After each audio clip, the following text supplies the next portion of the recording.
سابق وزیر اعظم میاں نواز شریف مسلم لیگ نون کے صدر بھی ہیں میاں نواز شریف، وہ بہت کم ہی وہ کھل ہوتے ہیں آج کل اور ایکٹیو بھی نظر آتے ہیں، لیکن یہ جو ابھی بائی الیکشن میں کامیابی ہوئی ہے مسلم لیگ نون کی اور تمام سیٹیں مسلم لیگ نون نے لے لی ہیں، تو وہاں پر ظاہر ہے ان کے اس پہ پہنچے تھے مبارکباد دینے کے لیے، ایک تقریب منعقد کی گئی تھی، اس میں انہوں نے بہت سی تنقید کی ہے بہت سے لوگوں پہ۔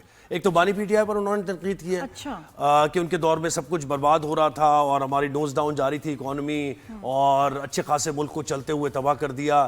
تو پرانا جو ان کا ایک بیانیہ ہے اس کو انہوں نے کسی حد تک دہرانے کی کوشش کی ہے اور انہوں نے کہا ہے کہ بھائی بانی پی ٹی آئی ذمہ دار نہیں ہے سب کچھ جو ملک کے ساتھ ہوا ہے، جو شریک جرم ہے ان کو بھی سزا ملنی چاہیے۔ تو اس قسم کی انہوں نے کچھ باتیں کی، وہ ووٹ کو عزت دو کا کچھ کہیں وہ مطلب یاد آ رہا ہے۔ تو اس پر ہم بات کریں گے کہ میاں نواز شریف جو ایکٹیو اور میاں شہباز شریف اور مریم نواز صاحبہ کی بھی انہوں نے تعریف کی اور انہوں نے کہا کہ مجھ سے آگے نکل گئے ہیں ترقی ملک کو دلانے میں۔ تو ہمیں جوائن کیا ہے مجیب الرحمان شامی صاحب نے، جو کہ سینئر تجزیہ کار ہیں، سینئر جرنلسٹ ہیں، بہت رسپیکٹڈ ہے، ہم نے بہت سیکھا ان سے۔ شامی صاحب بہت شکریہ، السلام علیکم، گڈ مارننگ، کیسے ہیں آپ؟ Good morning.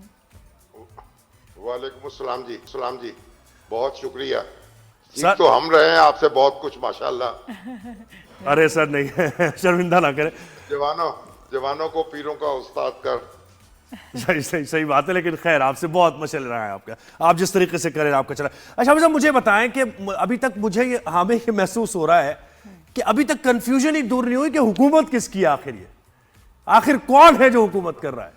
یہ مسلم لیگ نون کی حکومت ہے یا کوئی انویزیبل سی حکومت ہے کہ میاں صاحب اس قسم کی باتیں کر رہے ہیں؟ حالانکہ تو فیصلے تو وہ کر رہے اتنے بڑے بڑے جنگ کے فیصلے، اس کی حکمت عملی میاں نواز شریف نے بنائی تھی، سب کچھ تو وہی کر رہے ہیں، لیکن پھر مطالبات بھی رکھ رہے ہیں سامنے۔